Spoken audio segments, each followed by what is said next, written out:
একদিন আবু সুলাইমান আদ-দারানি রহ এর কাছে এক যুবক এসে বলল, হে শাইখ, আমি ইবাদত করতে চাই, কিন্তু আমার অন্তর শিথিল হয় না।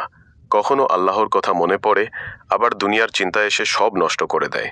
আবু সুলাইমান রহ শান্তভাবে তার দিকে তাকালেন, কিছুক্ষণ নীরব থেকে বললেন, তুমি কি কখনো নিজের অন্তরের সাথে বসে কথা বলেছ? যুবক বিস্মিত হয়ে বলল, অন্তরের সাথে কথা বলবো মানে? তিনি বললেন, মানুষ দুনিয়ার মানুষের সাথে অনেক কথা বলে, কিন্তু নিজের নফসকে প্রশ্ন করে না। অথচ নফসকে জিজ্ঞেস না করলে সে কখনো সোজা পথে আসে না। তারপর তিনি একটি ঘটনা বর্ণনা করলেন। তিনি বললেন, এক রাতে তিনি ইবাদতে দাঁড়িয়েছিলেন। দীর্ঘ সময় কিয়ামে থাকার পর তার মনে ক্লান্তি আসতে লাগলো। তখন তার নফস যেন তাকে বলছিল, আজ একটু বিশ্রাম নাও। তিনি নিজের অন্তরকে বললেন, হে নফস, তুমি বিশ্রাম চাও, কিন্তু কবরের দীর্ঘ ঘুমের কথা কি ভুলে গেছে? আজ যদি কষ্ট সহ্য করো, কাল শান্তি পাবে। এই কথার পর তিনি আবার নামাজে দাঁড়িয়ে গেলেন। পরে বলতেন, যে নিজের নফসকে উপদেশ দেয়, আল্লাহ তার অন্তরকে জীবিত করে দেন। যুবক মনোযোগ দিয়ে শুনছিল।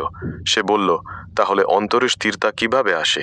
আবু সুলাইমান রহ বললেন, তিনটি জিনিসে: কম কথা, কম খাওয়া, আর রাতে একাকী আল্লাহর সামনে দাঁড়ানো। কারণ রাত মানুষের সত্য পরিচয় প্রকাশ করে। তিনি আরও বলতেন, মানুষ ভাবে ইবাদত মানে শুধু আমল বাড়ানো, কিন্তু আসল ইবাদত হলো হৃদয়কে আল্লাহর দিকে ফিরিয়ে নেওয়া। কিছুদিন পর সেই যুবক আবার ফিরে এলো। তার চোখে প্রশান্তি। সে বলল, হে শাইখ, এখন আমি একা থাকলে ভয় পাই না, বরং মনে হয় আল্লাহ আমাকে দেখছেন। আবু সুলাইমান রহ হাসলেন এবং বললেন, এটাই ইখলাসেরই শুরু। যখন মানুষ একাকিত্বে আল্লাহকে পায়, তখন ভিড়েও সে হারিয়ে যায় না।